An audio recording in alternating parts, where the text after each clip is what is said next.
The Sussexes, Harry and Meghan, know that they have been rumbled. That is the only explanation behind their truly deranged statement, suggesting that Tom Bower, one of Britain's most respected authors, someone who had a long career of revealing the truth about high-profile figures from Mohammed Al-Fayed to Simon Cowell for years before he tackled Meghan Markle and Prince Harry, is somehow a conspiracy theorist. And I like the subheading, actually. It's not just betrayal, it's power, deceit, and the fight for the future of the royal family. Da, da, da, da, da, da, da, da. Tom Bower in his hero cape. Now, also, of course, we've got the clapback from Harry and Meghan. I think it's driving Harry nuts a bit too. And Harry and Meghan know that. You respond to this when you're desperate, when things aren't going well. And I don't think things are going well for Harry and Meghan. And this book is another just kind of notch in the coffin, another nail there to secure how badly things have gone for them. I don't think they would be as threatened if things were going well. Things are going poorly. Harry went completely crazy. Harry went postal. Well, we know that he's got mental health and psychiatric issues. This guy has lost the plot. I mean, none of us look to you two nincompoops for facts. You can't even keep your story straight. Even in the Oprah Winfrey interview, they had two different versions of the alleged racism incident. They couldn't even keep their story straight. So he became hypersensitive and blamed the media for the crashes of his relationships, never thinking that they could have something to do with himself. So he's a very complicated, depressed, unintelligent man who is seeking a role and has got really nobody on whom he could rely, which is in the end where Meghan stepped in. I mean, a needy man met a woman who could help him with his... They had one job, stay silent, and they couldn't do it. This week, Harry and Meghan released a strongly worded public statement, calling investigative journalist Tom Bower deranged. Prince Harry and Meghan Markle feel incredibly threatened by Tom Bower and his upcoming book, Betrayal. And how do we know this? Why, Harry and Meghan have essentially promoted him by responding to excerpts from his book that have appeared in the Times of London, basically saying that he's deranged, stalker of some sorts. The timing, however, is what makes this so interesting. The book had not even been released yet, and within 48 hours of that statement going public, it shot straight to #1 on Amazon. Harry is not acquainted with the consequences of his own actions, and he's not acquainted with reality. He's in a bubble. He's in La La Land. And of course, he's in the grip of Meghan Markle. That's not a marriage. It's a hostage situation. Now, the great irony is that Harry has written this angry, impotent note about the book, therefore doubling its sales. That is how stupid Harry is. Instead of burying the story, they amplified it. And that raises a much bigger point that not enough people are connecting right now. This book is not just about what allegedly happened inside palace walls. However, by actually responding to these excerpts and creating this insanely aggressive response, what they are telling us in the public is that they are worried about the revelations, that Tom Bower is somebody to be taken seriously, because if he is just deranged, stalker, conspiracy theorist, whatever, you ignore him rather than responding. By responding, Harry and Meghan have unwittingly, as ever, promoted his book. They have done the exact opposite of what they should do. It is about Meghan's life, long before she ever met Harry, the parts of her past that have been carefully managed, curated, and in some cases, quietly pushed out of public view. That is where the real concern seems to be. Because there is one simple question that cuts through all of this. If the book is truly full of false claims, then why not sue? Harry has never been shy about taking legal action. He has gone after major British tabloids, stood in court over privacy issues, and made it clear that he is willing to fight narratives he believes are inaccurate. So why stop here? If it's just deranged and crazy and fixation and whatever, then just ignore it. The truth will bear out. Generally, people will ignore what they seem as or deem as sort of on a crazy end of the spectrum. But that's not what Tom Bower is doing. Tom Bower is being a journalist here and reporting the facts, and the facts terrify Meghan Markle especially. They did not sue when Bauer released Revenge back in 2022, even though they strongly criticized it at the time. And so far, there is no indication that they plan to take legal action against this new book either. That matters, because Tom Bauer is not a typical commentator. He is a trained barrister, someone with a legal background who approaches his work differently from traditional gossip writers. Now, I choose people who don't want to be written about on the whole, whose lives are shrouded in mystery, and they want to hide their secrets, and I just love digging away to find out what they don't want to. His books are built more like legal cases, relying on documented sources, interviews, and verifiable material. Over the course of his career, he has written more than 24 books about powerful figures, politicians, business leaders, and members of the royal family. Despite the controversial nature of his work, none of his subjects have successfully sued him. That track record adds weight to what he publishes. There is also the situation in Vancouver, where supporters of the Sussexes confronted Bauer during the Invictus Games. He was filmed, surrounded, and criticized publicly. But in the process, something unexpected happened. They placed him at the scene. They confirmed his presence, effectively making him a first-hand observer of the event he would later write about. They said Mr. Bauer's commentary has long crossed the line from criticism into fixation. This is someone who has publicly stated the monarchy in fact depends on actually obliterating the Sussexes from our state of life, language that speaks for itself. He has made a career out of constructing ever more elaborate theories about people he does not know and has never met. Those interested in facts will look elsewhere. Those seeking deranged conspiracy and melodrama know exactly where to find him. What was meant to challenge him ended up strengthening his position. And when you look closely at the statement released by Harry and Meghan, the language itself becomes part of the story. They claim Bauer has crossed the line from criticism into fixation. But when you look at his body of work, that argument becomes harder to sustain. He has written about a wide range of public figures, including a recent biography on the Beckhams. Then, there is one particular line in that statement that stands out more than anything else. And it is not there by accident. They described Tom Bauer's work as deranged, and that choice of wording matters. Because that term has a history. And so for Meghan to use that particular language of deranged is basically a call sign. She's putting up the bat signal or the wrinkled clothes signal to her fans to go, hey, attack this guy as if you would anybody else who's, let's say, in the royal sphere. I have been called a deranger before, and I'm like, okay, like this is just dumb. Like, grow up. What are you talking about? I offer nuanced perspectives, and that's really hard on social media for people to grasp. It is a word that has frequently been used by some of the Sussexes' most vocal online supporters to describe royal commentators they disagree with. Over time, it has become less of a casual insult and more of a recognizable label within those circles. So when Meghan used that exact word publicly, it did not come across as random. It felt intentional. To some observers, it signaled something more than simple criticism. Camilla told a friend Meghan's brainwashed Harry. Now, those three words are, of course, damning, Brittany, because other than the king, that is the most senior royal pointing out what we have all. It pointed attention directly toward Bauer and, whether intended or not, placed him in the crosshairs of a highly active online audience. And that creates an unusual dynamic. A 79-year-old investigative journalist is being publicly labeled in a way that has already been widely adopted online, while at the same time being portrayed as the one creating harm. The contrast is difficult to ignore, but beyond the language itself, there is a more important issue underneath it all: how situations like this are typically handled. Another thing in this book that has created an outpouring of just complete freak out by Harry and Meghan is this alleged confrontation involving Prince William shortly after Harry and Meghan's wedding.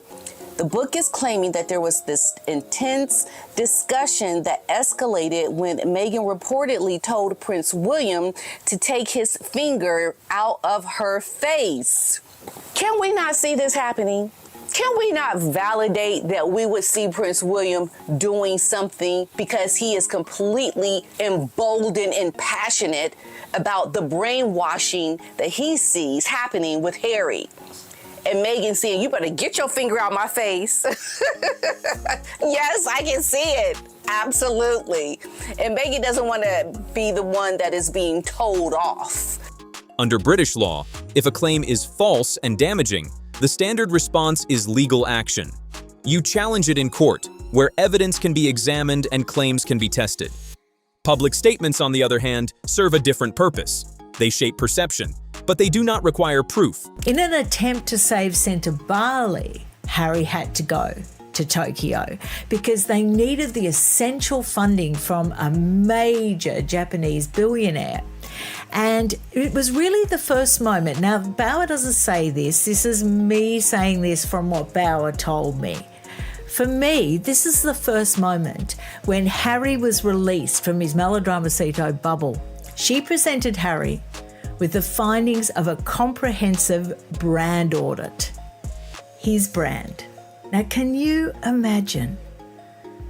Without him realising, she's gone off and done a major study. She's commissioned a major in-depth study about Harry's brand. And she conducted it by surveying 50 very large organisations, potential donors for Centre Bali. And that was when she found out that Harry's brand value had completely collapsed. Gone. And Meghan was seen as a reputational liability. And in this case, the response was a statement, not a lawsuit. That distinction has not gone unnoticed. Meanwhile, parts of the book have already begun to surface through early serialization in the Times, even before its full release. What has been published so far is only a preview, but it has already generated significant attention. According to Bauer, some of the material touches on private conversations and long-standing dynamics within royal circles. Sophie Chandorka actually said to him, your brand is not only on the nose and here is the proof. She gave him proof. Ooh, harsh. She said, you're a liability. For all those that are associated with you, you are a liability. At one point, he references comments allegedly made by Queen Camilla to a close friend, details that suggest tensions and opinions that have never been publicly confirmed. And if what has surfaced so far is only the beginning, it raises the question of what else may still be coming. One of the most striking claims attributed to Tom Bauer's reporting is something he says came not from a tabloid source or anonymous leak, but from within royal circles themselves. According to his account, Queen Camilla allegedly told a close friend that Meghan had brainwashed Harry. That is a serious statement. And what makes it stand out is not just the wording, but the source it is attributed to. Camilla is someone who has spent decades inside the royal family, observing its dynamics up close and navigating its internal relationships over time. If a comment like that was made privately, it would reflect a perspective formed from long-term observation rather than a passing opinion. Still, it is important to remember that claims like these remain unverified and contested and should be treated with caution. Bauer's book also describes a key moment early in Harry and Meghan's marriage that, according to his version of events, revealed how strained relationships had already become. He points to a meeting in June 2018, shortly after the couple's honeymoon, at Kensington Palace. The gathering was reportedly intended as an attempt at reconciliation between Prince Harry and Prince William, with Catherine also present. According to Bauer, the discussion became tense. During the exchange, William is said to have pointed his finger while speaking, and Meghan responded by asking him to remove it from her face. In Bauer's telling, that moment symbolized a deeper breakdown, one that made it clear to those present that repairing the relationship would not be easy. As with many private conversations described in books like this, there is no public record confirming exactly what was said, but the account has added to ongoing speculation about how relationships within the family deteriorated. Bauer also describes a broader shift in Harry's personal life during that period. Harry believed that his immense popularity was due to him and his scintillating personality. I don't think he attributed any of it really to the palace machine or the palace PR or the palace setting up fantastic things for him to make him look good and all the work and organisation that goes into making him look good and everything going well. I think Harry thought it was all him. I think he had that level of arrogance. He claims that Harry changed his phone number without informing many of his longtime friends and contacts, effectively cutting off communication with people from earlier parts of his life. Some individuals, according to these reports, were not included in certain wedding-related events, which further fueled the perception of distance. From that perspective, it was not just a change in location or lifestyle, it was a restructuring of relationships. The book also touches on Harry's work after stepping back from royal duties, including efforts to secure funding for charitable initiatives. One example mentioned involves a trip to Tokyo, where he was reportedly seeking support to sustain projects he remained committed to. We knew that was the case. We knew that this was a publicity stunt. But to get that confirmation from Bauer that it was something that the publicist had actually suggested shows just how cynical Meghan is. Taken together, these accounts paint a picture of rapid transition, both personal and professional, during a period when the couple's lives were changing quickly and publicly. According to reports referenced in the book, one of the turning points came during a professional evaluation of Harry's public image. While traveling to Singapore, he was reportedly presented with a brand audit by Dr. Sophie Chan. The audit surveyed dozens of major corporations, and the conclusion was blunt. His public brand had significantly declined. In that same assessment, Meghan was described, according to the claim, as a reputational liability. That kind of language is strong, and if accurate, it would suggest serious concerns from a corporate perspective about how the couple was being perceived at the time. Harry's reaction, as described in the book, was to push back against the findings, reportedly comparing his situation to other public figures who had faced reputational setbacks and later recovered. However, the situation did not improve. Not long after, Dr. Chan was no longer involved, and further controversy followed. She later made public allegations against Harry, which added another layer of difficulty to an already strained situation. The charity connected to that work ultimately struggled to maintain stability. At the same time, the couple's media ventures were facing challenges. A documentary project tied to Harry reportedly performed poorly in terms of viewership rankings, and public perception around their media presence became increasingly critical. During a Netflix industry event, comedian John Mulaney even made remarks that many interpreted as a public jab, reflecting how openly the narrative had shifted. Meghan's own projects received limited attention during that same event, which did not go unnoticed by observers. From a public relations standpoint, efforts were made to shift the narrative. One such moment involved a visit to a wildfire-affected area, where the couple appeared on camera in what was intended to present empathy and engagement. However, the response online was mixed. Filmmaker Justine Bateman publicly criticized the appearance, describing it as performative, and her comments gained traction across social media. Instead of improving perception, some of these efforts appeared to have the opposite effect. And this is where Tom Bauer's approach becomes relevant. Across his career, he has built a reputation for focusing on the parts of a story that individuals would prefer to keep out of the public eye. His work often centers on patterns, how someone's past connects to their present. That brings the focus back to Meghan's early career. Before entering royal life, she was working as an actress, including a role on Deal or No Deal as one of the briefcase models. Meghan herself has spoken about that experience, explaining that she felt the role reduced her to appearance rather than substance. At that stage, her acting career included smaller roles, pilot projects that did not move forward, and guest appearances that did not significantly raise her public profile. Her breakthrough came with the series Suits, a legal drama filmed in Toronto. That role brought stability and recognition, but it also marked a turning point in her personal life. Before that success, she had been in a long-term relationship with Trevor Engelson, whom she married in 2011. Friends described the relationship as genuine, and they had been together for several years. But after Suits took off and Meghan relocated to Toronto, the relationship ended within a relatively short period. Reports at the time suggested that the separation came unexpectedly for Engelson. According to accounts tied to the broader narrative, one of the most revealing moments came during a trip to Singapore. when Harry was reportedly presented with a detailed brand audit by Dr. Sophie Chand. The audit, based on feedback from around 50 major corporations, painted a stark picture. It suggested that Harry's public image had significantly declined in value, and even more strikingly, Meghan was described, according to the claims, as a reputational liability. That kind of assessment would be difficult for anyone to hear, especially someone whose post-royal life depends heavily on public perception and partnerships. Harry's reported response was not acceptance, but comparison. He allegedly likened his situation to figures such as Johnny Depp, suggesting that reputational damage could be reversed over time. However, the situation did not stabilize. In the months that followed, Dr. Chand was no longer involved, and she later made public allegations against Harry, which added further controversy. The charity connected to that work ultimately collapsed, deepening questions about leadership and direction. At the same time, their media ventures were struggling to meet expectations. One of Harry's documentary projects reportedly ranked extremely low in viewership metrics, far below industry standards. During a Netflix showcase event, comedian John Mulaney made remarks that many interpreted as a public critique, highlighting how openly perceptions had shifted within entertainment circles.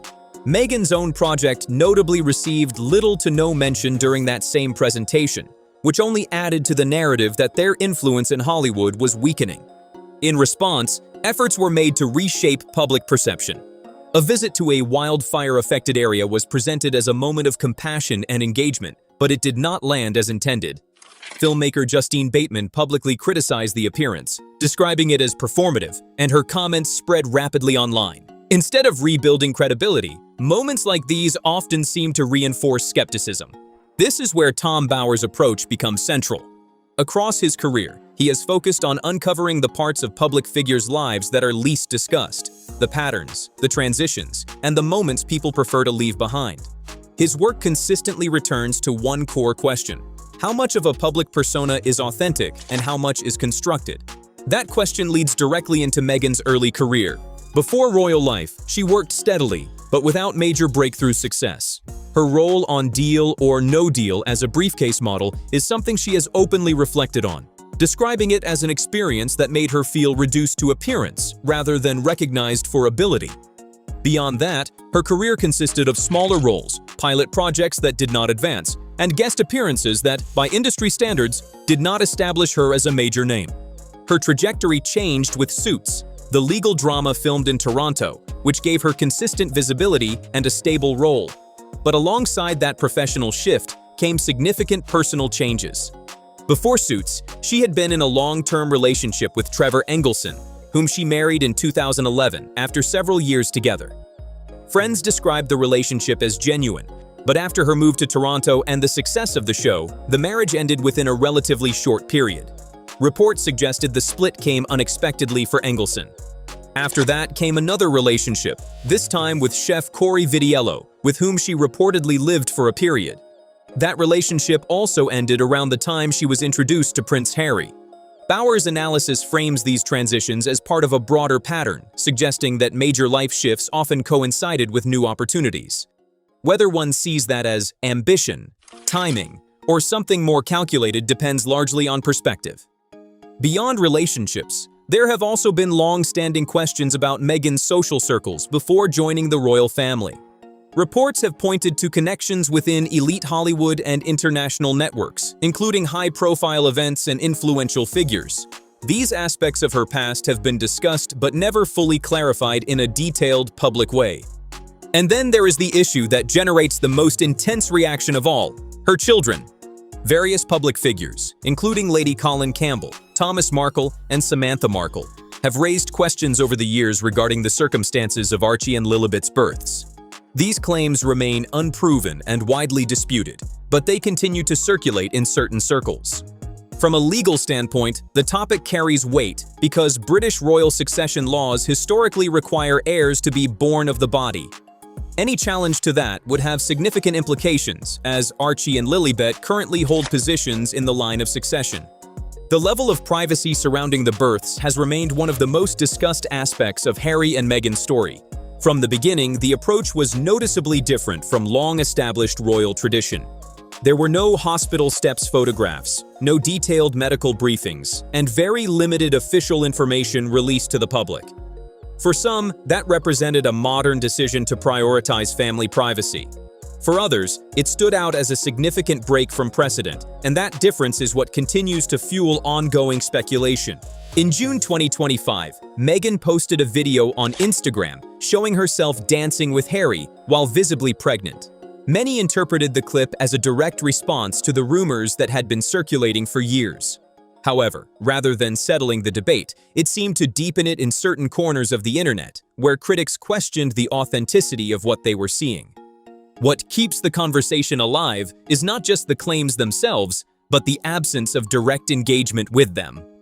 Across multiple major platforms, the Oprah interview, the Netflix series, Harry's memoir Spare, this specific topic has never been addressed in a clear, definitive way.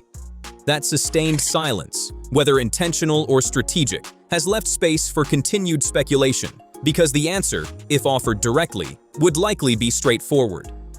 Tom Bower's latest work reportedly focuses on the period when these questions were at their peak, which is part of why attention around the book has intensified.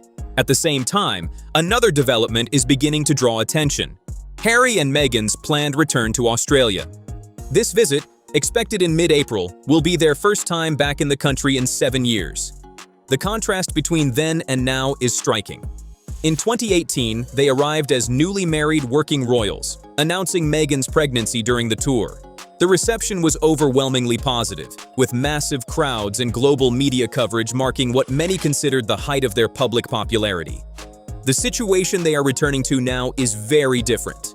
A petition on change.org has already begun circulating, calling for Australian taxpayers not to fund any aspect of their visit, particularly security.